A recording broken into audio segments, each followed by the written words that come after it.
Hello students, welcome to the another session of the complete revision. Let's go to our questions. Protons and alpha particles are accelerated by the same accelerating potential. The ratio of de Broglie wavelengths of protons and alpha particles are. So हमारे इस question में given है कि हमारे पास दो types के particles है, एक प्रोटॉन और एक अल्फा पार्टिकल है, और दोनों का जो एक्सेलरेटिंग पोटेंशियल है दोनों सेम है. That means v of proton is equals to v of alpha particle. So we have to find the ratio of de Broglie wavelength of the proton and alpha particle.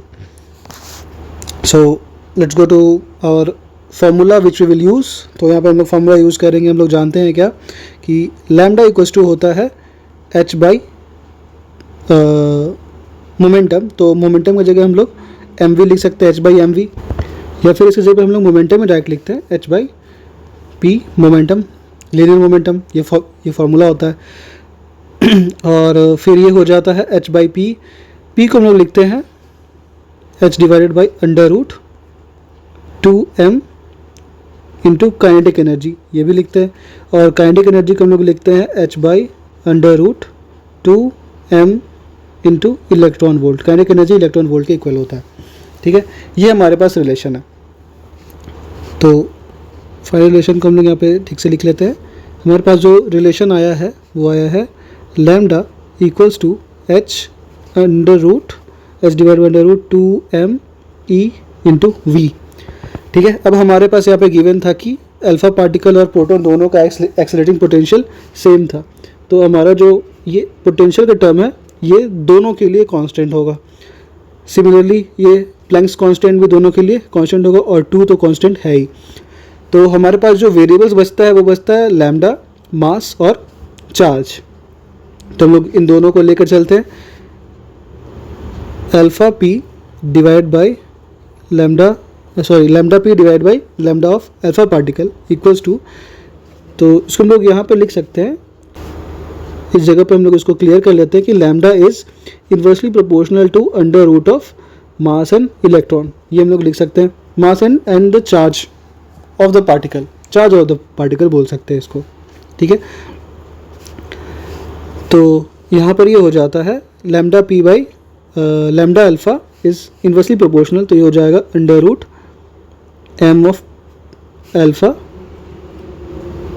हो जाएगा M of alpha और charge on alpha. ठीक है, divided by mass of proton into charge on proton. ठीक है, अब ये हो जाता है mass of alpha. Mass of alpha होता है 2 टाइम्स ऑफ, या फिर ये होता है 4 times of mass of proton. ठीक है, और जो चार्ज होता है वो होता है 2 times of charge of proton. इसको 2e से डिनोट कर लेते हैं. फिर एम पी को एम पी रहने देते हैं और चार्ज ऑफ प्रोटोन को हम लोग ई से डिनोट करके रख लेते हैं. ठीक है, इसको हम जब कैंसिल आउट करते हैं तो ई से ई कैंसिल आउट हो जाता है, एम पी से एम पी कैंसिल आउट हो जाता है. बचता है क्या, under root 8. Under root 8 means 2 root 2. तो हमारा जो ऑप्शन आ रहा है वो आ रहा है 2 root 2. That means option number D.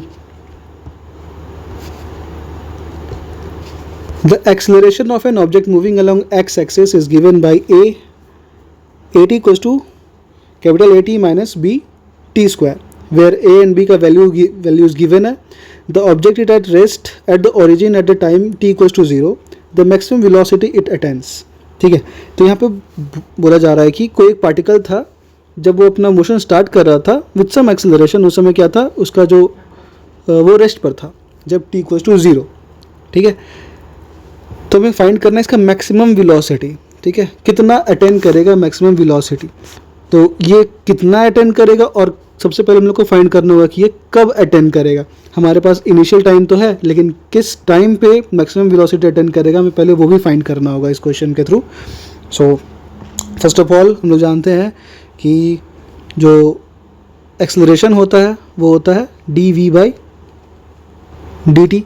ठीक है, इसको हम लोग ऐसा लिख सकते हैं कि D V equals to A times D T, integrating both side. ठीक है, D V equals to A D T. अगर बोथ साइड इंटीग्रेट करते हैं तो ये हो जाता है वेलोसिटी, और ये हो जाता है एक्सेलरेशन का वैल्यू है हमारे पास यहाँ पे AT minus B T square, AT minus B T square into D T. अब जब इसका हम लोग इंटीग्रेशन करते हैं तो इंटीग्रेशन करने से क्या आता है, वेलोसिटी इक्वल्स टू ये हो जाता है a t स्क्वायर बाई 2 और plus b t cube by 3, ये आ जाएगा हमारा वेलोसिटी। ठीक है, अब हमें क्या फाइंड करना है, मैक्सिमम वेलोसिटी फाइंड करना है।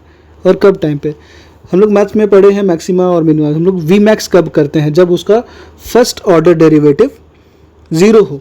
ठीक है, यानी वी मैक्स कब होगा, वी मैक्स कब होगा, जब D V by D T 0 के इक्वल हो।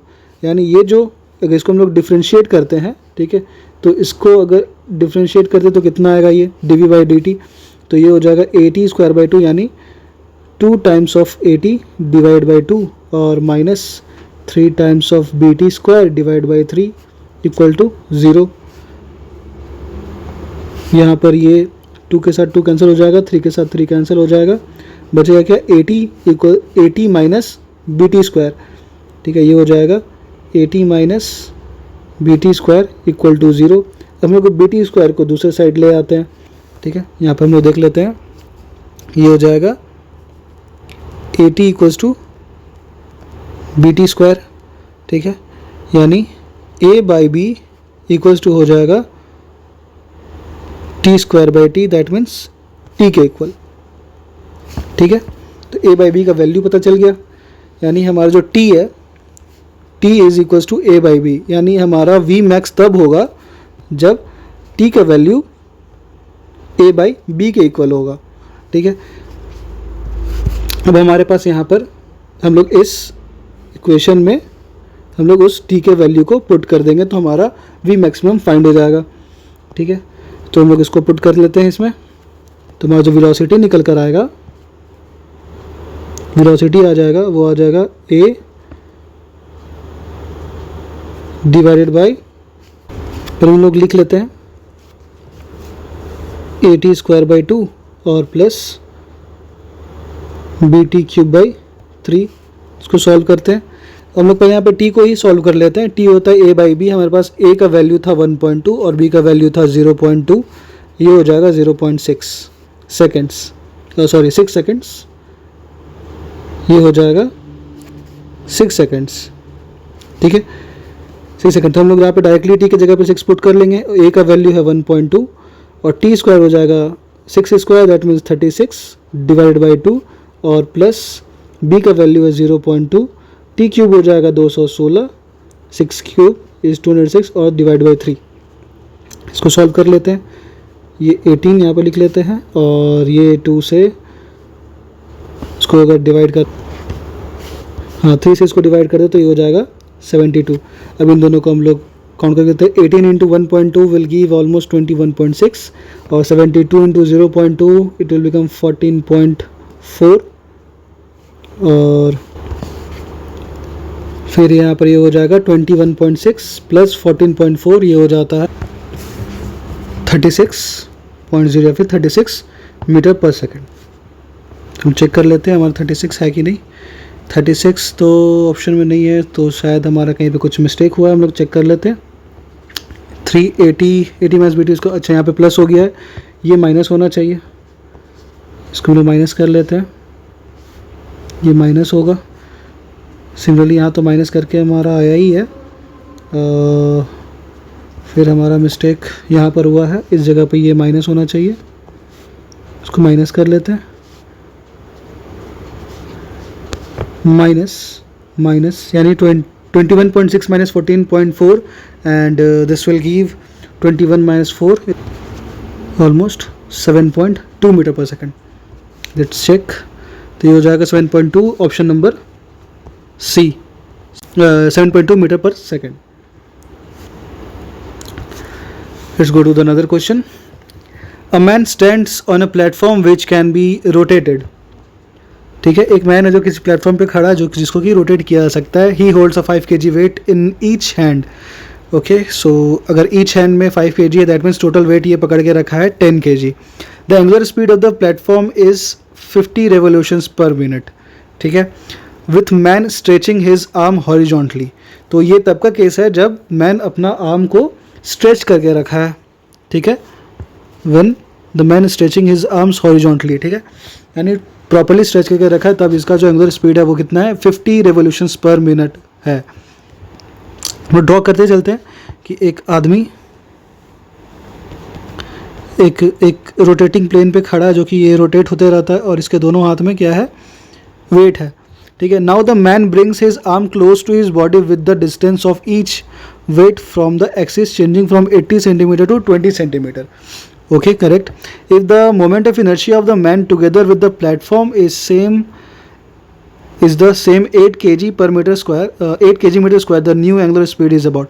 So यहाँ पे हमारे पास given है initial case कि if the moment of inertia of the man together with the platform, यानी ये man और with platform, ये पूरे frame का जो moment of inertia, इसको हम लोग I से denote कर लेते हैं, ठीक है।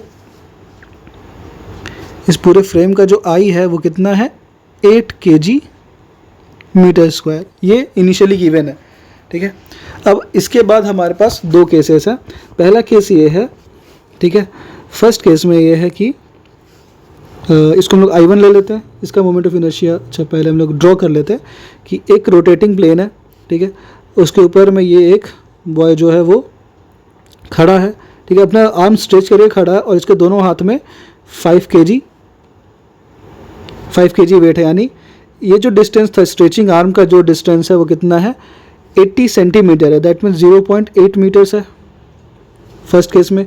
दूसरे केस में ये क्या किया कि अपने आर्म्स को अपने क्लोज ले आया, ठीक है, इस रोटेटिंग प्लेटफॉर्म पे अपने आर्म्स को इस बार क्लोज ले आया, ठीक है, जिससे इसका आर्म का स्ट्रेच बन गया 0.2 मीटर, यानी 20 सेंटीमीटर, ये 0.2 मीटर, ठीक है। हमारे पास दो केसेस है, हाथ में वजन उतना ही है 10 kg और 10 kg, 5 kg यानी 10 kg। तो इनिशियल केस क्या है, I 8 kg पर मीटर स्क्वायर है, ठीक है। हमें अब इसको हम लोग ले लेते हैं I1 और इस केस को हम लोग ले लेते हैं I2, ठीक है। और पहले बारी में जब ये रोटेट कर रहा था, उसका एंगुलर स्पीड था 50, ठीक है, यानी हमारे पास ω1 भी गिवन है, ठीक है, ω1 भी हमारे पास गिवन है, जो कि है 50 रेवोल्यूशंस पर मिनट। तो हमको क्या फाइंड करना है, the new angular speed, that means हमें ω2 फाइंड करना है। हम लोग यहाँ पे फॉर्मूला लगाएंगे एंगुलर स्पीड का, कंजर्वेशन ऑफ एंगुलर मोमेंटम का, ठीक है। सबसे पहले हम लोग I1 और I2 तो फाइंड कर लेते हैं, ठीक है। तो I1 हो जाएगा हमारा I प्लस mx स्क्वायर, ठीक है। तो हमारा जो x है वो 0.8 है, I हमारा गिवन है 8, ठीक है, मास गिवन है 10 kg, तो मास हमारा 10 kg हो जाएगा, और x स्क्वायर विल बी 0.8 का स्क्वायर यानी 0.64। इसको सॉल्व करने पे हो जाएगा 8 प्लस 6.4, दैट मीन्स 14.4, ठीक है। ये I1 हो गया kg मीटर स्क्वायर, ठीक है। अब I2 फाइंड कर लेते हैं। I2 के लिए हो जाएगा I प्लस ये x1 स्क्वायर कर लेते हैं, और इसको mx2 स्क्वायर कर लेते हैं, ठीक है। ये हमारा x1 है और ये हमारा x2 है, mx2 स्क्वायर, ये हो जाएगा I हो जाएगा 8, मास है 10, और x2 है 0.2, दैट मीन्स स्क्वायर हो जाएगा 0.04, ये हो जाएगा 8 plus 0.4, that means 8.4 kg metre square, ठीक है। ये हमारा I1 और I2 फाइंड हो गया। अब चलते हैं हम लोग नेक्स्ट फाइंड करते हैं हमारा ω2, ठीक है, using conservation of angular momentum, ठीक है। I1 ω1 इक्वल्स टू I2 ω2, हमें फाइंड क्या करना है, ω2 फाइंड करना है, that means I1 ω1 divided by I2, ठीक है। I1 और I2 और ω1 हमको वैल्यू देख लेते हैं। तो हमारे पास जो I1 है वो है 14.4, I1 इज़ 14.4, I2 8.4 और ω1 इज़ 50 रेवोल्यूशंस पर मिनट। हम पुट कर लेते हैं। तो हमारा I1 था 14.4, ω1 था 50 रेवोल्यूशंस पर मिनट, और I2 था 8.4। कैंसिल आउट कर लेते हैं, इस पॉइंट से इस पॉइंट को हम लोग रिमूव कर लेते हैं, ठीक है। तो हमारा जब पॉइंट्स रिमूव हो जाता है तो क्या बचेगा, इसको हम लोग कैंसिल आउट करते हैं, तो आफ्टर कैंसिलिंग ये क्या हो जाएगा, इसको 12 से कैंसिल आउट करते हैं तो ये 7 टाइम्स और ये 12 टाइम्स, और तो नहीं कटेगा, 12 इंटू 50 ये हो जाएगा 600 और डिवाइड बाई 7 ये हो जाएगा ऑलमोस्ट 85.7 रेवोल्यूशंस पर मिनट। राउंड ऑफ कर लेते हैं तो ये हो जाएगा 86 रेवोल्यूशंस पर मिनट, यानी हमारा आंसर निकल के आ रहा है 86 रेवोल्यूशंस पर minute. That means option number D, 86 revolutions per minute. Figure shows a long potentiometer wire having a constant potential gradient. यहाँ भी हमारे पास एक टर्म आ गया कि constant potential gradient है, ठीक है, potential gradient हमारा constant है. The null point of two primary cells of EMFs E1 and E2, जहाँ पे E1 is greater than E2 है, ठीक है, यहाँ पे दिया हुआ है E1 is greater than E2, connected in the manner shown are obtained at 400 cm and 160 cm, ठीक है. The balancing length of the cell EMF1 is, तो हमें इसमें फाइंड करना है बैलेंसिंग लेंथ किसका, EMF1 का बैलेंसिंग लेंथ फाइंड करना है. गिवन क्या है, कांस्टेंट पोटेंशियल ग्रेडियंट है, ठीक है. इस केस के लिए, इस पर्टिकुलर केस के लिए हमारा जो बैलेंसिंग पॉइंट वो कितना 160 सेंटीमीटर है, और ये नीचे वाले केस के लिए ये कितना है 400 सेंटीमीटर है, ठीक है. हम लोग दोनों को कंसीडर करेंगे. साथ ही हम लोग यहाँ पे देखते हैं कि ये अपोजिट ऑर्डर में है, ये E1 और E2 इस वाले लूप में ये अपोजिट ऑर्डर में लगा हुआ, यानी इस केस में हम लोग इसको ले लेंगे E1 माइनस E2, ठीक है, अपोजिट में है. और यहाँ पे E1 ग्रेटर है तो हम लोग बड़े में से छोटे को हटा देंगे, E1 माइनस E2. और यहाँ पे ये सेम ऑर्डर में है तो यहाँ पे हम लोग E1 प्लस E2 कर लेते हैं दूसरे वाले केस में, ठीक है. हम लोग E1 माइनस E2 कर लेते हैं, E1 प्लस E2, ये हमारा E1 प्लस E2 हो जाएगा. सबसे पहले हम लोग यहाँ पे पोटेंशियल ग्रेडियंट से स्टार्ट करते हैं. तो हम लोग जानते हैं कि जो पोटेंशियल ग्रेडियंट होता है K, वो होता है पोटेंशियल पर यूनिट लेंथ, इसको बोलते हैं हम लोग पोटेंशियल ग्रेडियंट, ठीक है. यानी हम लोग बोल सकते हैं जो V होता है वो K, या फिर इसको L into length into K बोल सकते हैं. अब यहाँ पे जो L होता है, ये L होता है बैलेंसिंग लेंथ, ये बैलेंसिंग लेंथ L को बोलते हैं बैलेंसिंग लेंथ, ठीक है. फर्स्ट वाले केस हम लोग देखते हैं, ठीक है. इस वाले केस में जब बैलेंसिंग लेंथ 160 था तो इसको हम लोग लिख सकते हैं, यहाँ का जो V होगा, पहला पोटेंशियल वो कितना है E1 माइनस E2, ठीक है. ये किसके इक्वल हो जाएगा, बैलेंसिंग लेंथ इसका कितना है 160 और multiply by K potential gradient, ठीक है. K पोटेंशियल ग्रेडियंट ये दोनों के लिए कांस्टेंट है, दोनों के लिए हम लोग K लेके चल सकते हैं. सेकेंड वाले केस में हम लोग देखते हैं E1 प्लस E2 जब है, इसका बैलेंसिंग लेंथ कितना है 400 मल्टीप्लाई बाई K. इसको इक्वेशन 1, इसको इक्वेशन 2 हम लोग लेकर चल सकते हैं. अब हमें इस क्वेश्चन में क्या फाइंड करना है, बैलेंसिंग लेंथ फॉर E1. तो जब हम लोग को balancing length for E1 find करना है तो क्या करते हैं कि इन दोनों इक्वेशंस को हम लोग ऐड कर देते हैं. इन दोनों को अगर हम लोग ऐड कर दे, फर्स्ट और सेकंड इक्वेशन को हम लोग ऐड कर देते हैं तो हमें क्या मिलता है, ये E2 और E2 ये कैंसिल आउट हो जाता है, हमारे पास बचता है 2 times of E1 equal to 560 times of K, ठीक है. यानी E1 MF1 इक्वल्स टू ये हो जाता है 280 टाइम्स ऑफ K.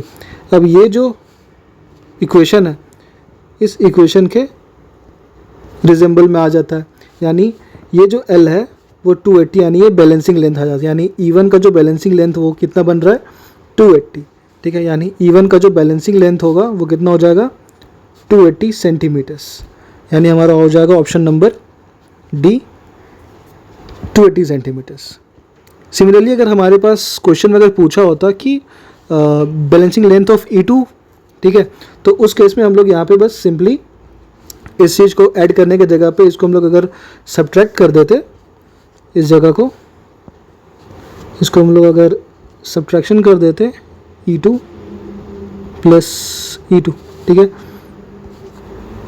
यहाँ पे अगर हम लोग उसको माइनस कर देते तो इस जगह पे ये कैंसिल हो जाता, माइनस और माइनस, ये हो जाता 2 times of E2 equals to 240, ये हो जाता 240 इंटू K, और E2 हो जाता 120 मल्टीप्लाई बाई K.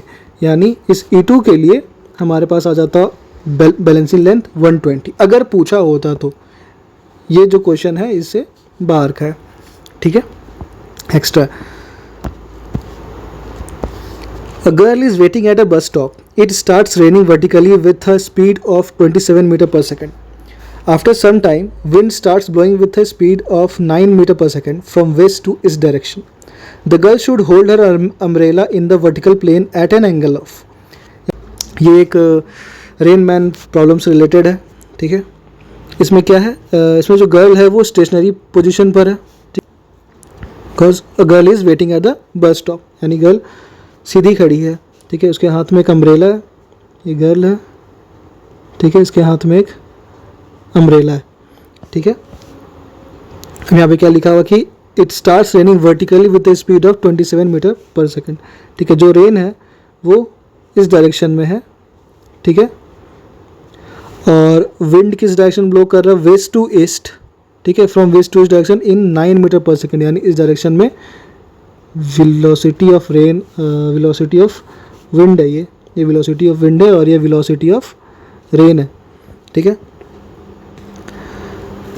सो हमें फाइंड करना है कि ये जो गर्ल है वो किस एंगल पे विद वर्टिकल, ठीक है, वर्टिकल एंगल के साथ किस एंगल पे अपने अम्ब्रेला को होल्ड करेगी, ठीक है। तो देख लेते हैं हम लोग इसको। ये हमारा वी आर है, वी डब्ल्यू कितना है, वी डब्ल्यू हमारे पास है, वेलोसिटी ऑफ विंड है 9 मीटर पर सेकेंड, ठीक है। और ये किस डायरेक्शन में, ये आई के डायरेक्शन में, ठीक है। और ये किस डायरेक्शन में है, ये माइनस जे डायरेक्शन में है, ठीक है। अगर ये डाउनवर्ड है यानी ये माइनस जे डायरेक्शन में, अपवर्ड होता तो पॉजिटिव जे डायरेक्शन में होता। और इसका वैल्यू कितना है 27 मीटर पर सेकेंड, ठीक है। तो इसका जो रिजल्टेंट वेलोसिटी आएगा v, ठीक है, वो कितना हो जाएगा, इन दोनों का सम, यानी 9i cap minus 27j cap, ठीक है। ये हो जाएगा इसका मीटर पर सेकेंड। ये v रिजल्टेंट इसको ले लेते हैं, वी आर स्मॉल r से डिनोट कर लेते हैं। और ये जो प्लेन है, ये यहाँ पे हम लोग वेलोसिटी ऑफ गर्ल ले लेते हैं जो कि 0 है। अब हम लोग इसका रिलेटिव वेलोसिटी देख लेते हैं, relative velocity of r with respect to g, rain with respect to girl, ये हो जाता है V R minus V G. V R है, ये वेक्टर फॉर्म में ही रहेगा सारा, ठीक है। V R minus V G vector, ये कितना हो जाएगा, वी जी तो 0 है तो बचेगा क्या, सिर्फ 9i माइनस 27j। अब इसको हम लोग विजुलाइज करते हैं क्योंकि हम लोग को डायरेक्शन भी फाइंड करना है कि किस डायरेक्शन में है, ठीक है। अगर आपको इस कॉन्सेप्ट को अगर समझना है, ठीक है, इस रेन मैन वाले प्रॉब्लम के कंसेप्ट को समझना है तो काफ़ी इजी वे में एक वीडियो में समझाया हुआ है। आपको उस वीडियो का लिंक डिस्क्रिप्शन में मिल जाएगा, साथ में आपको आई बटन पे भी क्लिक करने से वो मिल सकता है। तो आप ज़रूर वो वीडियो देखें, आपको कॉन्सेप्ट समझने में काफ़ी आसानी होगा रेन मैन प्रॉब्लम से रिलेटेड, क्योंकि ज़्यादातर क्वेश्चंस रेन मैन प्रॉब्लम से आते ही आते हैं इस पर्टिकुलर टाइप के, तो आप उसको देख सकते हैं। तो आइए हम लोग वापस अपने कॉन्सेप्ट पे चलते हैं, ठीक है। इस कॉन्सेप्ट के अकॉर्डिंग कि हमारे पास जो वी आर जी आ गया rain with respect to girl, वो आ गया 9i माइनस 27j। अब इस वेलोसिटी को, ये मीटर पर सेकंड, इस वेलोसिटी को हम लोग थोड़ा सा विजुलाइज करते हैं, ठीक है, ग्राफ के थ्रू। तो ये हम एक प्लेन लेते हैं, XY प्लेन, ठीक है। हमारा जो वेलोसिटी था, वेलोसिटी है वो है 9i माइनस 27j कैप, ठीक है। यानी ये हमारा पॉजिटिव वाई डायरेक्शन होगा, ये नेगेटिव वाई डायरेक्शन होगा, ये पॉजिटिव जे डायरेक्शन होगा और ये नेगेटिव जे डायरेक्शन होगा, ठीक है। पहले हमारा 9i है, यानी इस तरफ हमारा ये 9i और माइनस 27j, यानी नेगेटिव साइड में, इस साइड में ये 27j होगा, यानी जे के डायरेक्शन में। हम लोग इसको i और j बस देखने के लिए लिखे थे, समझने के लिए, ठीक है। तो इस तरफ ये 9 और इस तरफ ये 27। तो जब हम लोग इसका रिजल्टेंट वेक्टर निकालते हैं, ठीक है, इसका रिजल्टेंट, यानी इसका हम लोग पैरेललोग्राम लॉ से अगर देखें तो ये जो डायगोनल होगा ये इसका रिजल्टेंट होगा। हमें क्या करना है, हमें पता करना है कि वर्टिकल के साथ किस डायरेक्शन में, इसके जस्ट अपोजिट डायरेक्शन में ही अम्ब्रेला को खुलना है। और किसके साथ खुलना है, वर्टिकल एंगल के साथ खुलना है। वर्टिकल के साथ किस एंगल पे खुलेगा? अगर ये एंगल थीटा है, ये अगर हम लोग इसको अगर अम्ब्रेला का डायरेक्शन मान ले तो जस्ट इसके अपोजिट में ये आ जाएगा रिजल्टेंट, ठीक है। तो अगर थीटा यहाँ है तो ये भी थीटा होगा, ठीक है। ये 27 है, ये 9 है, तो ये नीचे वाला भी ये 9 होगा। अब हम लोग यहाँ पे tan थीटा लगा लेते हैं। tan थीटा इक्वल्स टू क्या हो जाएगा? Perpendicular by base, perpendicular 9, base is 27, तो हो जाएगा 9/27, ठीक है, यानी 1/3। tan थीटा इक्वल्स टू 1/3, यानी theta equals to tan inverse 1/3, ठीक है। तो हमारा तो एंगल आ गया tan इनवर्स 1/3, लेकिन किस डायरेक्शन में, ठीक है। तो ये इस डायरेक्शन में खुलेगा विद थीटा tan इनवर्स 1/3, ठीक है। किस डायरेक्शन में है ये? वेस्ट डायरेक्शन में है, बेसिकली नॉर्थ वेस्ट डायरेक्शन में, टुवर्ड्स वेस्ट। हमारा आंसर क्या हो जाएगा यहाँ पे? यहाँ पे हमारा आंसर हो जाएगा tan इनवर्स 1/3, 2 में है और टुवर्ड्स ईस्ट है, टुवर्ड्स वेस्ट। तो हमारा आंसर हो जाएगा option number B, towards west, tan inverse 1/3।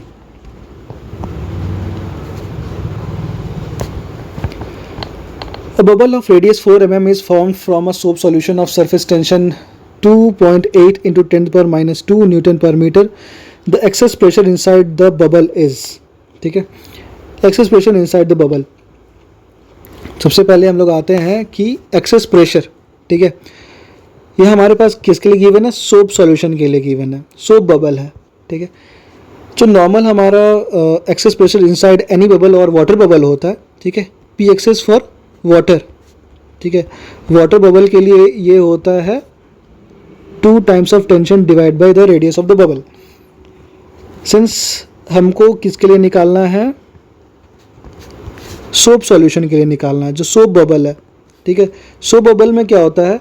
Double layer होता है। ये वाटर में क्या होता है? सिंगल लेयर होता है, सिंगल लेयर होता है, लेकिन सोप सॉल्यूशन में डबल लेयर होता है, इसको 2 times ऑफ 2T/R लिखते हैं, जो कि हो जाता है 4T/R, ठीक है।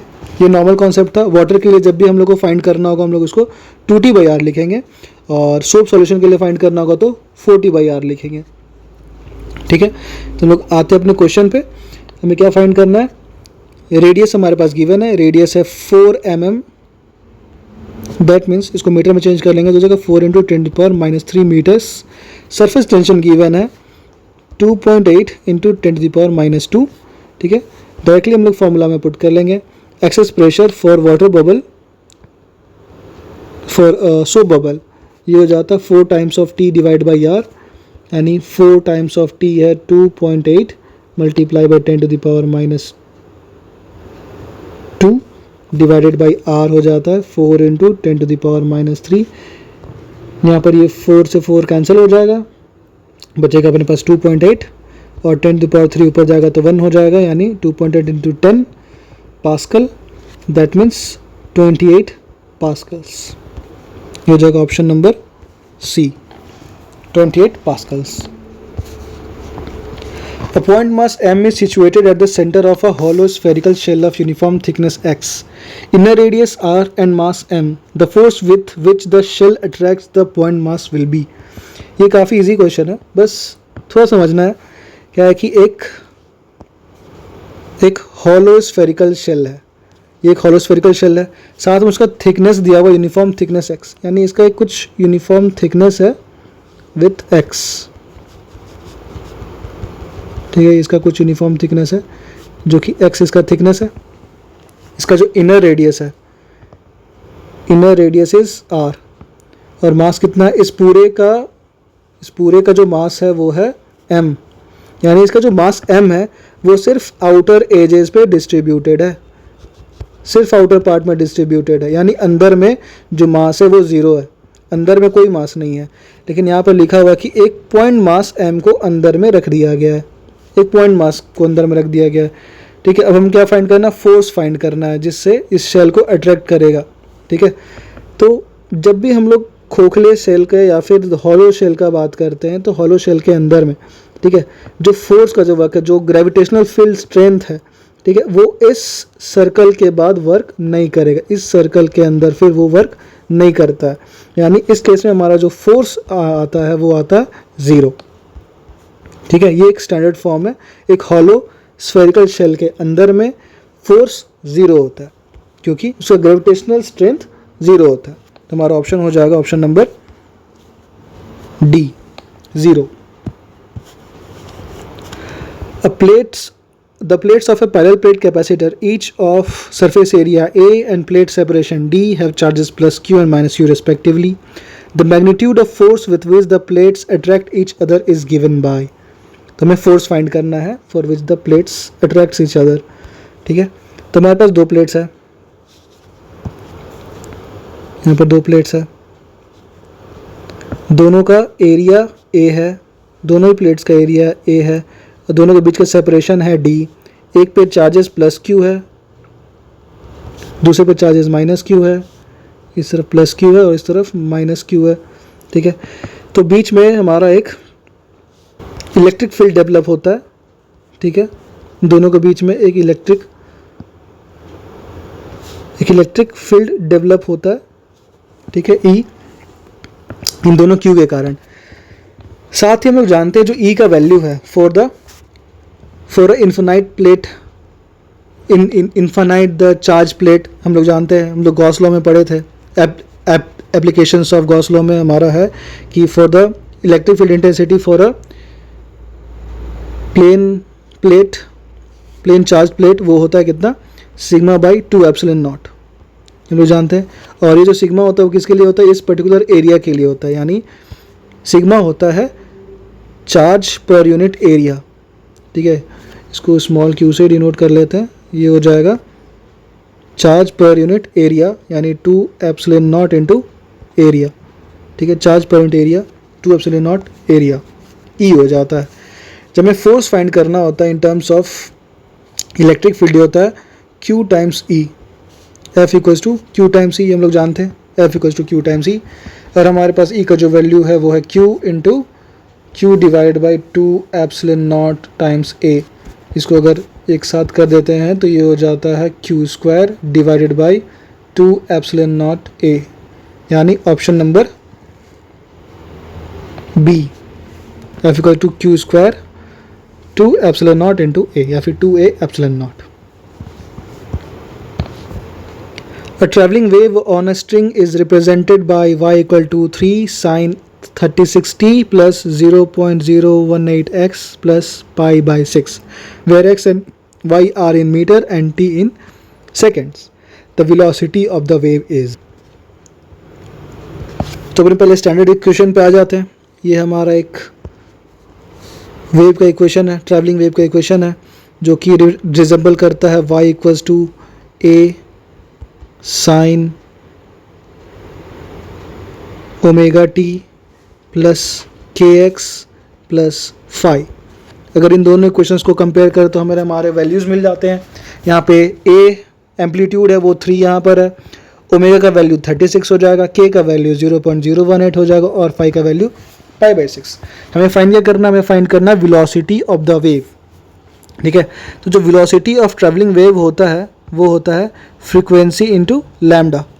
ठीक है, हमें अब इसमें से फ्रीक्वेंसी और लैम्डा को फाइंड करना है। तो हम लोग देखते हैं इसमें फ्रीक्वेंसी और लैम्डा, अगर हम लोग ओमेगा को इक्वेट करते हैं तो इन दोनों इक्वेशन में ओमेगा इक्वल्स टू हो जाता है 36। ओमेगा को हम लोग लिख सकते हैं 2 पाई एफ, 2 पाई इंटू फ्रीक्वेंसी होता है 36, यानी फ्रीक्वेंसी इक्वल्स टू 36 बाई 2 पाई। ठीक है, सिमिलरली हम लोग के को अगर इक्वेट करते हैं तो इस केस में आ जाता है k इक्वल्स टू 0.018। ठीक है, k को हम लोग लिखते हैं 2 पाई बाई लैम्डा। ठीक है, जो कि वेव नंबर होता है k, यानी 2 पाई बाई लैम्डा, ये हो जाता है 0.018, यानी लैम्डा इक्वल्स टू हो जाता है 2 पाई डिवाइडेड बाई 0.018। ठीक है, अब इन दोनों वैल्यूज़ को हम लोग यहाँ पे पुट कर लेते हैं। ठीक है, एफ लैम्डा एफ के जगह पे लिख लेते हैं, फ्रीक्वेंसी हो जाएगा 36 बाई 2 पाई और लैम्डा हो जाएगा 2 पाई डिवाइडेड बाई 0.018। ठीक है, इसको हम लोग कैंसिल आउट कर लेते हैं, 2 पाई से 2 पाई कैंसिल हो जाता है। और अगर इस पॉइंट को अगर हटा देते हैं, इस पॉइंट को अगर रिमूव कर देते हैं तो ऊपर में हमारा 1000 से मल्टीप्लाई हो जाता है, ठीक है। ये निकल कर आ जाता है 36 मल्टीप्लाई बाई 1000 डिवाइडेड बाई 18, ठीक है। अभी 18 से इसको कैंसिल कर देते हैं, ये 2 हो जाता है, यानी ये हो जाता है 2000 मीटर पर सेकेंड, ठीक है। और हमारा आंसर्स है किलोमीटर पर सेकेंड में, तो हम लोग उसको किलोमीटर में चेंज करेंगे तो ये हो जाएगा 2 किलोमीटर पर सेकेंड, यानी ऑप्शन नंबर सी, 2 किलोमीटर पर सेकेंड।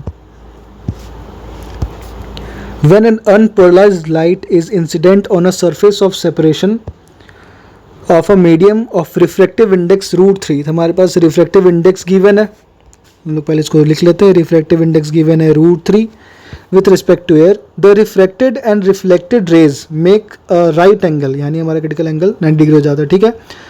तो उस क्रिटिकल एंगल पे क्या होता है with each other, then the reflected wave is then totally polarised. बिल्कुल, जब भी ये राइट एंगल होगा तभी रिफ्लेक्टेड रे पोलराइज होता है, ठीक है। तो उस केस में हमारा एंगल ऑफ इंसिडेंस कितना होगा, so we have to find angle of, basically हम लोग उसमें ब्रेस्टर एंगल या फिर एंगल ऑफ पोलराइजेशन वाला फॉर्मूला लगाना होता है। दैट मीन्स हमें क्या फाइंड करना है, आई पी फाइंड करना है, एंगल ऑफ पोलराइजेशन कितना होगा। हम लोग अपना सिंपल फॉर्मूला लगा लेंगे, 10 IP इक्वल्स टू म्यू, ठीक है, यानी 10 IP इक्वल्स टू म्यू है हमारा √3। So angle of polarisation is tan inverse √3, और 10 के केस में ये 30 डिग्री होता है, यानी ये 60 डिग्री होता है √3, तो ये हो जाएगा 60 डिग्री, यानी IP equals to 60 degree. Answer number C, 60 degree. A PN photodiode is fabricated from a semiconductor with a band gap of 2.5 electron volt. तो हमारे पास गिवन है energy gap, energy of the band gap given है 2.5 electron volt, ठीक है। It can detect a signal of wavelength, ठीक है। तो हमें फाइंड करना है कि ये किस वेवलेंथ के सिग्नल को डिटेक्ट कर सकता है। तो बेसिकली ये एक बैंड है, एक रेंज है, ठीक है। ये एक पर्टिकुलर रेंज को डिटेक्ट कर सकता है, यानी इसका जो वेवलेंथ है वो एक सर्टेन बैंड का होगा, कि कोई एक पर्टिकुलर एक सिंगल वेवलेंथ नहीं, कोई एक पर्टिकुलर बैंड का होगा। दैट मीन्स हम लोग इसमें फॉर्मूला यूज़ कर सकते हैं, E of band gap equals to क्या हो जाता है hc/λ, और लैम्डा की जगह हम लोग लैम्डा नॉट यूज़ करते हैं क्योंकि ये थ्रेशोल्ड है। यहाँ पे जो लैम्डा नॉट है ये क्या है, थ्रेशोल्ड है, यानी मैक्सिमम लिमिट है। तो हमें जो जिस वेवलेंथ का सिग्नल फाइंड करना है वो इसके बराबर या इससे कम हो सकते हैं, यानी हमें जो लैम्डा फाइंड करना है वो less than equal to lambda not होगा, ठीक है। यानी बेसिकली हम लोग पहले इसका थ्रेशोल्ड फाइंड कर लेंगे, ठीक है। इस बैंड गैप के लिए जो हमारा जो थ्रेशोल्ड है, मैक्सिमम है, फिर लैम्डा नॉट है, वो कितना है। तो आइए हम लोग इस फॉर्मूला का यूज़ करते हैं। तो हमारा EG कितना है, EG है 2.5 इलेक्ट्रॉन वोल्ट, ठीक है। और hc/λ, h कितना है 6.626 इंटू 10⁻⁻34, ठीक है। और c है 3 इंटू 10⁸ मीटर पर सेकेंड, और डिवाइड बाई लैम्डा नॉट। जब हम लोग लैम्डा नॉट फाइंड करेंगे ये हो जाएगा 6.626 into 10⁻⁻34 multiply by 3 into 10⁸ divided by 2.5, ठीक है। और इलेक्ट्रॉन वोल्ट को हम जूल में चेंज कर लेंगे, ये हो जाएगा 1.6 इंटू 10⁻⁻19 जूल्स, ठीक है, क्योंकि प्लैंक्स कांस्टेंट में जूल होता है, तो हमने स्टैंडर्ड फॉर्म में रखना होगा। इसको हम लोग सॉल्व करते हैं, ये आ जाता है ऑलमोस्ट 4.5 इंटू 10⁻⁻7 मीटर्स, ठीक है। इसको अच्छे से हम लिख लेंगे तो ये हो जाएगा 4500, तो ये 10⁻⁻10 के फॉर्म में आएगा, तब जाकर ये बनेगा 4500 एंगस्ट्रॉम। तो 4500 यानी हमारा जो लैम्डा नॉट आएगा वो आएगा 4500 एंगस्ट्रॉम, ठीक है। यानी अब हमारा जो लैम्डा होना चाहिए ये इस 4500 एंगस्ट्रॉम से कम होना चाहिए। हम लोग ऑप्शन में देखते हैं इस रेंज से कम किस में है, तो वो हमें देखने के लिए मिलता है ये ऑप्शन नंबर सी 4000 एंगस्ट्रॉम, क्योंकि ये 6000 एंगस्ट्रॉम इससे ज़्यादा है, यानी इससे ज़्यादा नहीं होना चाहिए, इससे कम होना चाहिए, तो इससे कम सिर्फ एक ही है जो कि है 4000 एंगस्ट्रॉम। तो हमारा करेक्ट आंसर हो जाएगा option number C. In a physics laboratory a student carries out experiment to determine the value of the acceleration due to gravity using a simple pendulum. He measures the length of the pendulum as 25 cm plus minus 0.1 cm. ठीक है, यहाँ पे length के साथ साथ error भी यानी del L भी साथ में दिया हुआ है. ठीक है, ये लेंथ है और ये चेंज इन लेंथ है. And corresponding time for 100 oscillations. ठीक है, यहाँ पे टाइम 100 ऑसिलेशंस यानी 1 सेकेंड में 1 ऑसिलेशन होता है, यानी 100 ऑसिलेशंस में 100 सेकेंड्स हो गया, यानी टाइम हमारे पास गिवन है 100 ऑसिलेशंस एज 100 सेकेंड्स यहाँ पे गिवन है 100 सेकेंड्स और प्लस माइनस 1 सेकेंड. ठीक है, चेंज इन टाइम है. The percentage error in the value of G. Simple हमें इसका एरर फाइंड करना है, परसेंटेज एरर. तो हमारा जो फॉर्मूला होता है टाइम के लिए, ठीक है, टाइम के लिए होता है 2 pi under root L by G. तो हमें किसके लिए फाइंड करना है, जी के लिए फाइंड करना है. तो जी हो जाएगा, जी इक्वल्स टू हो जाएगा 4 pi square L divide by T square, अगर बोथ साइड स्क्वायर कर दे तो. ठीक है, ये कुछ ऐसा निकल कर आएगा. अब हम लोग इसमें देखते हैं जो 4 पाई स्क्वायर है ये कांस्टेंट टर्म है, तो इसको हम लोग रिमूव कर देते हैं, बचता है सिर्फ एल बाई टी स्क्वायर. हम लोग परसेंटेज एरर फाइंड करते हैं. तो ये जाता है del G by G into 100%. ये इसका परसेंटेज एरर फाइंड करना है. सबसे पहले क्या आएगा, डेल एल बाई एल आएगा इंटू 100%, पावर 1 है. फिर आता है टी स्क्वायर में पावर 2 है, तो 2 into del T by T multiply by 100% जगह इक्वल टू डेल एल है 0.1, एल है 25 multiply by 100% plus 2 multiply by 1 by T है 100 सेकेंड्स मल्टीप्लाई बाई 100%. ठीक है, अब यहाँ पे हम लोग कैंसिलिंग करते हैं तो ये 100 से 100 कैंसिल आउट हो जाता है. 25 से 100 4 टाइम्स यानी 0.1 इंटू 4 ये हो जाएगा 0.4%, और प्लस यहाँ पे 1 है तो 2 इंटू 1 यानी 2%. ये हो जाएगा टोटल अगर ऐड कर देते हैं तो 2.4%. अपना सही आंसर हो जाता है option number C, 2.4%. A rectangular loop of side 10 cm 5 cm carries a current of 12 ampere and is kept in a magnetic field 0.3 Tesla. As shown in figure, the torque acting on the loop is. तो हमारे पास इसमें एक rectangular loop दिया हुआ जिसका area है 10 centimetre into 5 centimetre given है. ठीक है, साथ में करंट फ्लो हो रहा है 12 एम्पियर का और मैग्नेटिक फील्ड है 0.3 टेस्ला का. हम लोग उसमें टॉर्क फाइंड करना है विथ डायरेक्शन, हमें इसमें डायरेक्शन भी फाइंड करना है. तो इसमें हम लोग को देखने के लिए मिलता है कि ये जो करंट का डायरेक्शन है वो किस तरफ है, ये इस डायरेक्शन में फ्लो हो रहा है. ठीक है, तो हम लोग इसी डायरेक्शन के अकॉर्डिंग देखेंगे. तो इसका जो मोमेंट, ठीक है, इसका मोमेंट किस डायरेक्शन में प्रोड्यूस हो रहा है. तो इसमें हम लोग अगर राइट हैंड थंब रूल लगाए, ठीक है, राइट हैंड थंब रूल लगाए तो अगर फिंगर कर्ल ऑफ फिंगर, ठीक है, फिंगर कर्ल लिख लेते हैं. जो फिंगर कर्ल का डायरेक्शन है वो क्या बताता है, डायरेक्शन ऑफ करंट. ठीक है, करंट का डायरेक्शन. तो जो थंब होगा वो क्या बताएगा, थंब बताएगा डायरेक्शन ऑफ मोमेंट. ठीक है, डायरेक्शन नहीं लिखते हैं, सिर्फ मोमेंट लिखते हैं. मोमेंट, डायरेक्शन ऑफ मोमेंट बताएगा थंब. यानी अगर हम लोग कर्ल करें फिंगर्स को करंट के डायरेक्शन में यानी इस डायरेक्शन में है, ठीक है, तो हमारा जो थंब होगा वो इस डायरेक्शन में प्रोड्यूस होगा. आप लोग करके देख सकते हैं, अगर इस तरफ है फिंगर कर्ल तो थंब किस तरफ आएगा, नेगेटिव एक्स डायरेक्शन में आएगा. सबसे पहले तो हमारा डायरेक्शन क्लियर हो गया मैग्नेटिक मोमेंट का. ठीक है, कि किस डायरेक्शन में होगा, तो नेगेटिव एक्स डायरेक्शन में होगा, यानी नेगेटिव एक्स डायरेक्शन एक इसमें है और बस एक ही में है नेगेटिव एक्स डायरेक्शन. तो इससे भी हम लोग सॉल्व कर सकते हैं डायरेक्टली और हम लोग वैल्यूज़ भी फाइंड कर लेते हैं. ठीक है, अगर नेसेसरी है तो हम लोग वैल्यूज़ भी फाइंड कर लेते हैं. अगर 2 बार अगर लिखा होता, अगर 2 जगह लिखा होता कि नेगेटिव एक्स डायरेक्शन, तो देखते हैं. अगर मान लो यहाँ पे वाई माइनस वाई की जगह पे अगर ये माइनस एक्स होता तो फिर हम लोग यहाँ पे वैल्यूज़ फाइंड करते हैं. तो डायरेक्टली हम लोग इसे तो फाइंड कर ही चुके हैं, ये अलॉन्ग नेगेटिव एक्स डायरेक्शन है. तो ये हम लोग वैल्यूज़ भी फाइंड कर लेते हैं. ठीक है, टॉर्क के लिए क्या होता है, टॉर्क हम लोग जानते हैं इन द वेक्टर फॉर्म. ये होता है, सॉरी, टॉर्क होता है, torque equals to M cross B. M होता है मैग्नेटिक मोमेंट और बी होता है मैग्नेटिक फील्ड. ठीक ठीक है। इसको हम लोग अगर मैग्नीट्यूड फॉर्म में लिखे तो ये हो जाता है एम बी साइन थीटा, ठीक है। अब हम लोग थीटा देखते हैं, यहाँ पे एम और बी के बीच में जो थीटा है वो 90 डिग्री है। ये मैग्नेटिक मोमेंट का डायरेक्शन है और बी का डायरेक्शन ऊपर की तरफ है, यानी दोनों के बीच में 90 डिग्री है, तो साइन 91 हो जाता है, यानी हमारे पास सिर्फ बचता है एम बी, ठीक है।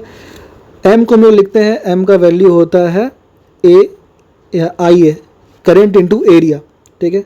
एम की जगह पर हम लिख सकते हैं आई ए और बी। हमारे पास ए है, यहाँ पे ए हमारे पास 10 सेंटीमीटर इंटू 5 सेंटीमीटर, इसको हम लोग मीटर में चेंज कर लेते हैं तो हमारा एरिया आ जाता है आई पर, सबसे पहले आई लिख लेते हैं, आई है 12 एम्पियर, ठीक है। और एरिया हो जाएगा 10 सेंटीमीटर इंटू 5 सेंटीमीटर, यानी इसको मीटर में चेंज कर लेते हैं तो ये हो जाएगा 0.1 मीटर मल्टीप्लाई बाई 0.05 मीटर, और मैग्नेटिक फील्ड है 0.3 टेस्ला, ठीक है। इन सबको अगर मल्टीप्लाई कर लेते हैं तो अपने पास आ जाता है 12 इंटू 5 इंटू 3, ये हो जाता है 180 into 10 to the power minus, इसमें 1 2 3 4 10 पावर माइनस 4, तो ये हो जाएगा 1.8 into 10 to the power minus 2 newton metre. Solve करने पे हमारे पास आ जा रहा है 1.8 into 10 to the power minus 2, आप भी सॉल्व करके देख सकते हैं। तो हमारा जो करेक्ट ऑप्शन हो जाता है वो हो जाता है ऑप्शन नंबर ए। यानी अगर हमारे पास सिर्फ वैल्यूज़ दिया होता तो हम लोग इसको सॉल्व करते, और जब हमारे पास डायरेक्शन दिया होता तो काम आसान हो जाता है, हम लोग directly right hand thumb rule लगा के हम लोग फाइंड कर सकते हैं। A source of sound lies between a stationary observer and a high wall. It produces a sound of frequency 1000 Hz and start moving towards the wall with a velocity of 5 meter per second. The number of beat per second received by the observer will be, ठीक है। सबसे पहले हम लोग situation को visualise करते हैं, ठीक है। सिचुएशन कैसा है कि अ सोर्स ऑफ साउंड, ठीक है, एक सोर्स ऑफ साउंड है जो कि लाई करता है एक ऑब्जर्वर और एक हाई वॉल के बीच में, ठीक है। इस सिचुएशन को पहले हम लोग विजुलाइज कर लेते हैं कि एक हमारे पास ये साउंड का सोर्स है Vs, ये किसी किसके बीच में एक वॉल है, ठीक है, एक वॉल है और दूसरा ऑब्जर्वर है। यहाँ पे कोई एक ऑब्जर्वर खड़ा है इस प्लेन पे, ठीक है। इसको हम लोग V ऑफ ऑब्जर्वर, ये स्टेशनरी पोजीशन पर है तो इसका वेलोसिटी 0 हो जाएगा।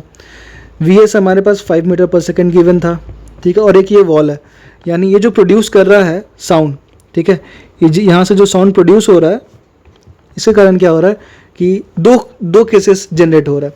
पहला तो जो साउंड है वो वॉल की तरफ जा रहा है, ठीक है, तो इसके कारण क्या हो रहा है कि ये जो Vs है इसको सबसे पहले केस में ये क्या महसूस हो रहा है कि ये जो Vs है ये इससे दूर जा रहा है, अवे जा रहा है।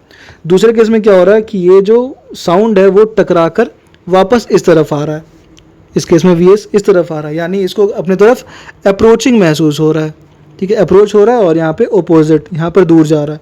यहाँ पे दो केसेस है, ठीक है। फर्स्ट केस में ये वॉल की तरफ जा रहा है तो ये इससे अपने दूर महसूस हो रहा है कि इससे दूर जा रहा है, और दूसरे केस में वॉल से टकरा कर वापस भी आ रहा है तो इसको अपनी तरफ अप्रोच होता हुआ फील होता है। तो इन दोनों केसेस को हम लोग देखते हैं। सबसे पहले हम लोग आते हैं तो हमारे पास फ्रीक्वेंसी गिवन है, ठीक है, फ्रीक्वेंसी ऑफ साउंड गिवन है और वेलोसिटी ऑफ साउंड पता है, तो डायरेक्टली हम लोग अपना फ्रीक्वेंसी एपरेंट फ्रीक्वेंसी का फॉर्मूला लगाएंगे, ठीक है। फ्रीक्वेंसी 1, ठीक है, फ्रीक्वेंसी 1 में क्या है, फॉर्मूला हमें पता है, velocity of sound minus velocity plus velocity of observer divided by, पहले केस हमारा क्या था, पहला केस में जो साउंड था वो दूर जा रहा था, ठीक है, तो जब दूर जा रहा था तो हम लोग उसको V माइनस Vs कर लेते हैं, यानी ऑब्जर्वर से दूर जा रहा था, तो जब दूर जाता है तो हम उसको माइनस कर लेते हैं, ठीक है।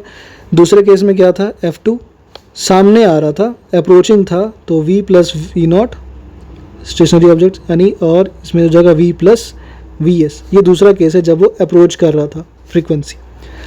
इन दोनों को हम लोग सॉल्व करते हैं तो V प्लस V0, ठीक है। वेलोसिटी V क्या है, यहाँ पे V जो है वो वेलोसिटी ऑफ साउंड है, VO वेलोसिटी ऑफ ऑब्जर्वर है, जो ऑब्जर्वर था वो क्या था, स्टेशनरी था, यानी 0 हो जाएगा, और Vs क्या है, वेलोसिटी ऑफ सोर्स है, तो वेलोसिटी ऑफ सोर्स है 5 मीटर पर सेकेंड। तो इन सारे वैल्यूज़ को हम लोग पुट कर लेते हैं। v है 350 metre per second, velocity of observer 0 है, वेलोसिटी ऑफ साउंड है 350 और वेलोसिटी ऑफ सोर्स है 5 मीटर पर सेकेंड और साथ में f है 1000। ठीक है, इसमें भी f हम लोग देख लेते हैं। f2 हो जाएगा 350 प्लस 0 डिवाइडेड बाई, सॉरी यहाँ पे माइनस था ना, ये यहाँ पर हो जाएगा माइनस और ये यहाँ पे हो जाएगा 350 प्लस 5 इंटू 1000। ठीक है, अब इन दोनों को हम सॉल्व कर लेते हैं बीट के फॉर्मूला से। ये कितना हो जाना चाहिए, ये 350 डिवाइडेड बाई 345 ये हो जाएगा और ये 350 डिवाइड बाई 355 f1 और f2। हमारा जो बीट का जो फॉर्मूला होता है, बीट का फॉर्मूला होता है mod of f1 minus f2, frequency 1 minus frequency 2, beat equals to frequency 1 minus frequency 2। अब इस फॉर्मूला को हम लोग यहाँ पे यूज़ कर लेते हैं। ठीक है, beat equals to f1 minus f2। हमारे पास f1 कितना है, f1 था 350 into 1000 divided by 345 minus 350 into 1000, ये 1000 हो जाएगा, इंटू 1000 डिवाइड बाई 355। दोनों में से हम लोग 350 मल्टीप्लाई बाई 1000 कॉमन ले लेते हैं बाहर, अंदर आ जाएगा 345 माइनस 1 बाई 355। इसको हम लोग सॉल्व करेंगे तो ये हो जाएगा 350 इंटू 1000 और ये हो जाएगा, दोनों के बीच का डिफरेंस है 10 और नीचे हो जाएगा मल्टीप्लिकेशन 345 इंटू 355। ठीक है, तो इसको लोग मल्टीप्लाई कर लेते हैं, आंसर निकल कर आ जाएगा 28 हर्ट्ज। आप जरूर इसको सॉल्व कर ले। तो यहाँ पे हमारा ऑप्शन हो जाएगा ऑप्शन नंबर सी, 28 हर्ट्ज।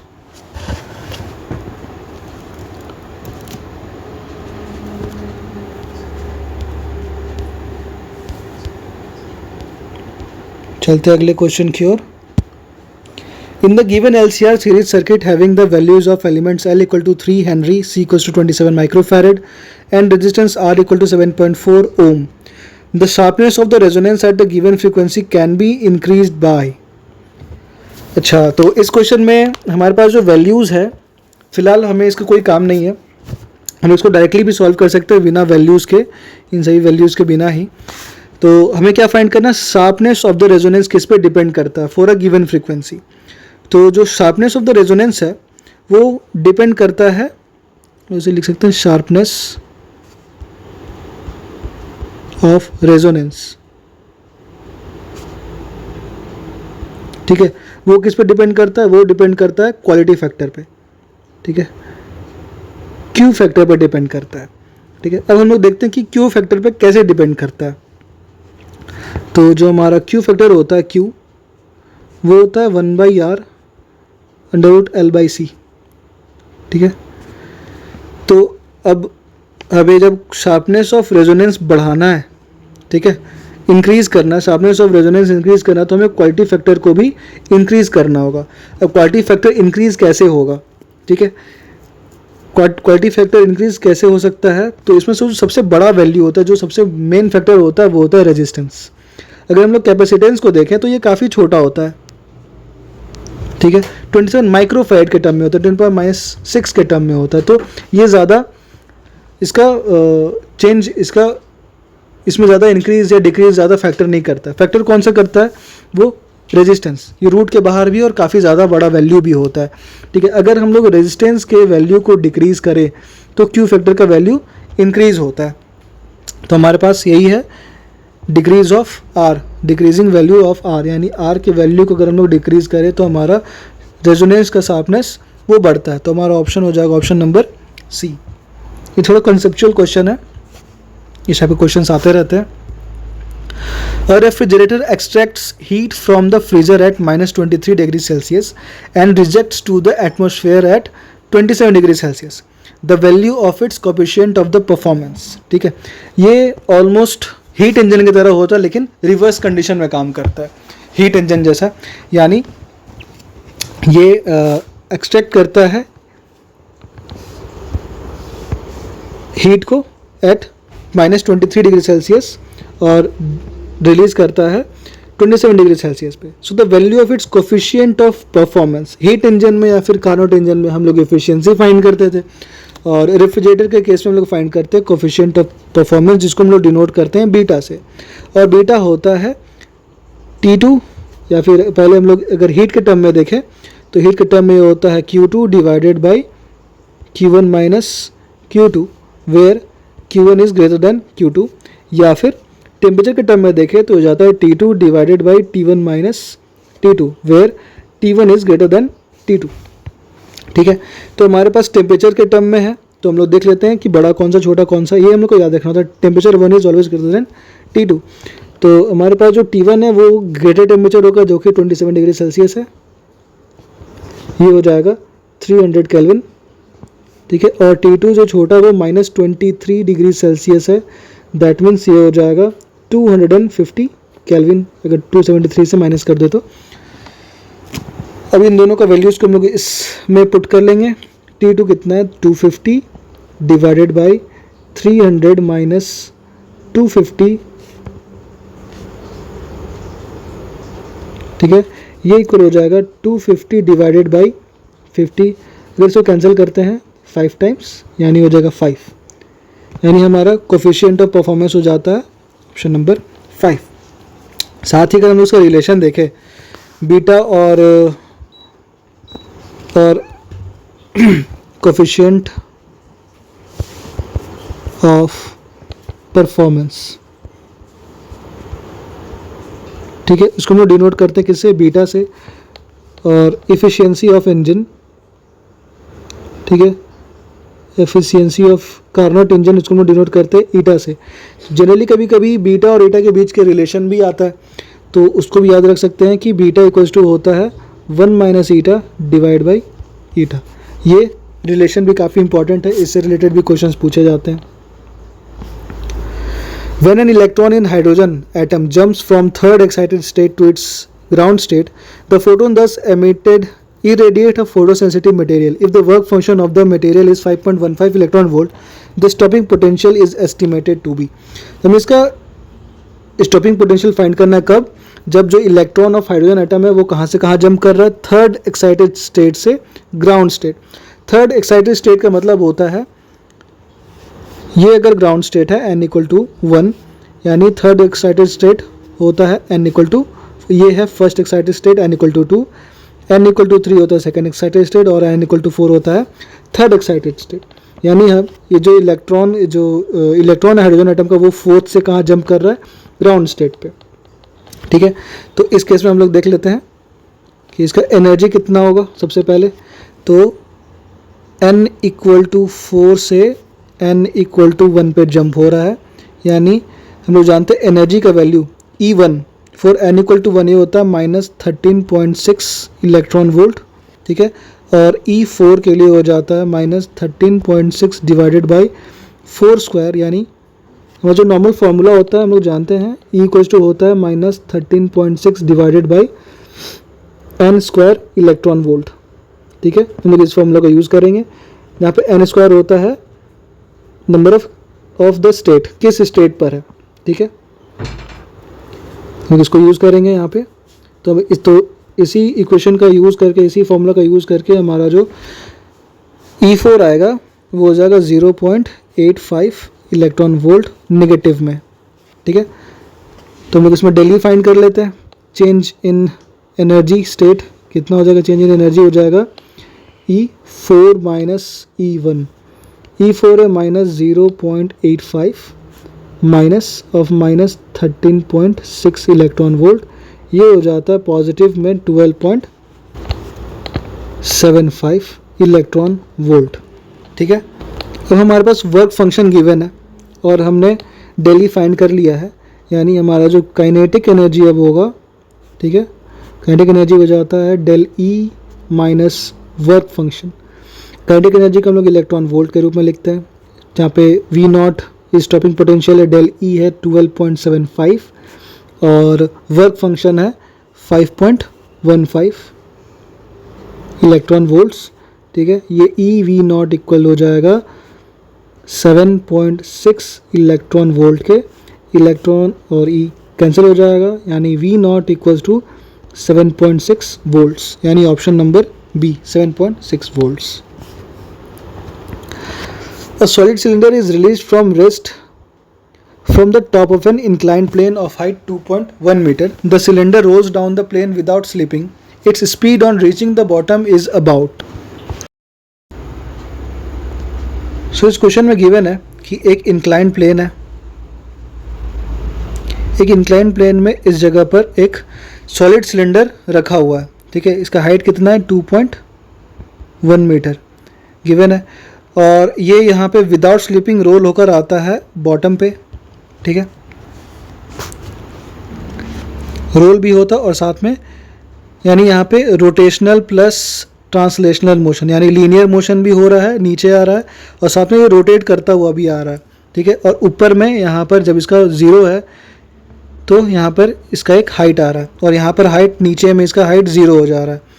तो इस जगह पर इसका सिर्फ पोटेंशियल एनर्जी आएगा और इस जगह पे इसका सिर्फ काइनेटिक एनर्जी आएगा, क्योंकि इस जगह पे इसका at the lower most point इसका हाइट ज़ीरो है, यानी पोटेंशियल एनर्जी ज़ीरो हो जाएगा mgh का अगर यूज़ करते हैं तो। और at the top most position इसका जो वेलोसिटी है वो रेस्ट पर है, उसका पोजीशन क्या है, रेस्ट पर है, तो रेस्ट पर है तो उसका कोई काइनेटिक एनर्जी नहीं होगा, सिर्फ पोटेंशियल एनर्जी होगा। तो अगर हम लोग एनर्जी कंजर्वेशन करते हैं, ठीक है, from the conservation of energy, ऊपर वाले केस में पी जो होगा वो कितना होगा, mgh होगा, mgh। और नीचे वाले केस में जो काइनेटिक एनर्जी है, ठीक है, इस केस में जो काइनेटिक एनर्जी है वो दो केस के साथ आएगा, एक ट्रांसलेशनल, दूसरा रोटेशनल। तो ट्रांसलेशनल के लिए हो जाता है हाफ mv² और रोटेशनल के लिए ये हो जाता है हाफ I ω², ठीक है। अब क्या है ये, अब ये है एक सॉलिड सिलेंडर, ठीक है। जब सॉलिड सिलेंडर को हम लोग साइड से देखते हैं तो ये एक डिस्क की तरह दिखता है, और उस केस में इसका जो आई होता है, मोमेंट ऑफ इनर्शिया होता है, वो होता है mr²/2, ठीक है। हम लोग लिख लेते हैं mgh equals to 1/2 mv² plus 1/2 I के जगह पे हम लोग लिख लेते हैं mr² डिवाइडेड बाई 2, ठीक है। और ओमेगा होता है v²/r², ओमेगा होता है v/r, तो ओमेगा स्क्वायर हो जाता है v²/r², ठीक है।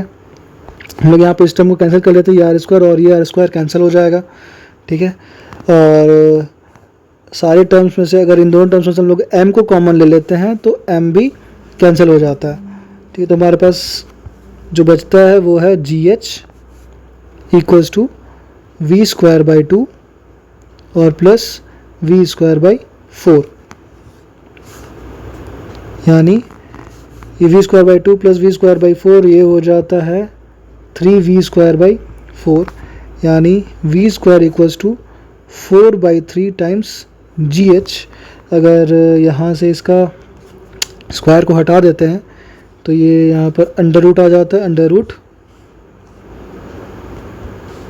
ये हो जाता है अंडर रूट 4/3 gh, यानी अब इसमें इसके वैल्यूज़ को अगर पुट कर लेते हैं तो ये हो जाता है अंडर रूट 4 मल्टीप्लाई बाई जी, कितना है यहाँ पे जी 10 लेने के लिए दिया गया है, तो जी हो जाएगा 10 और हाइट हमारा दिया हुआ है 2.1 मीटर्स डिवाइड बाई 3 से को माइनस कैंसिल करते तो ये 0.7 हो जाता है।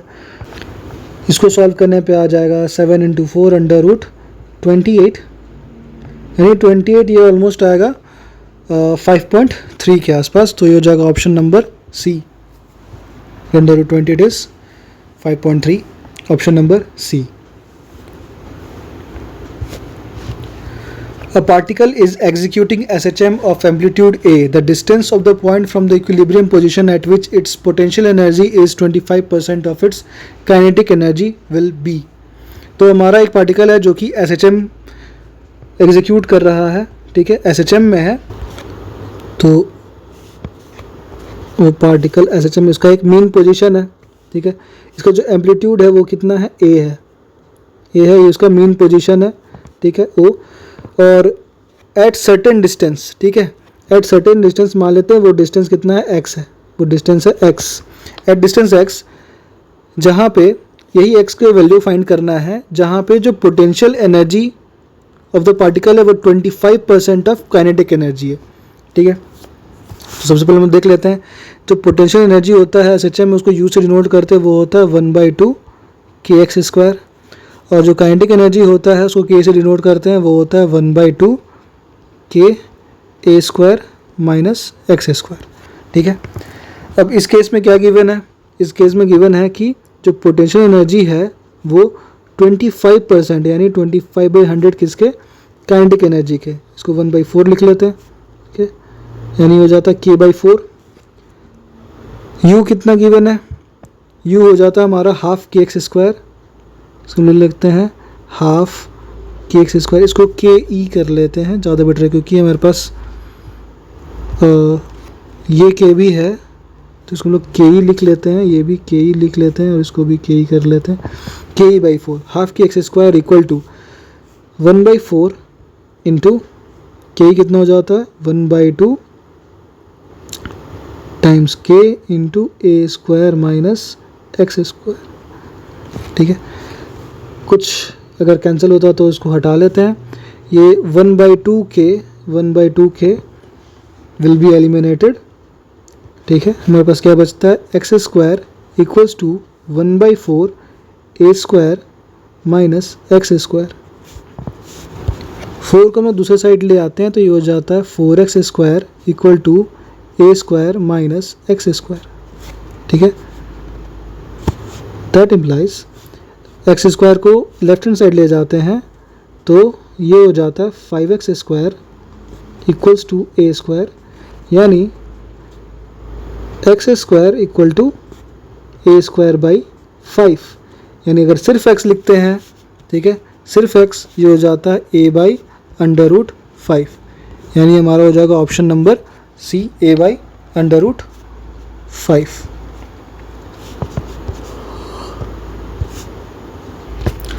सो फ्रेंड्स, इस सेशन में आपको जो भी सजेशन देना हो वो आप ज़रूर बताएं, ज़रूर कमेंट करें।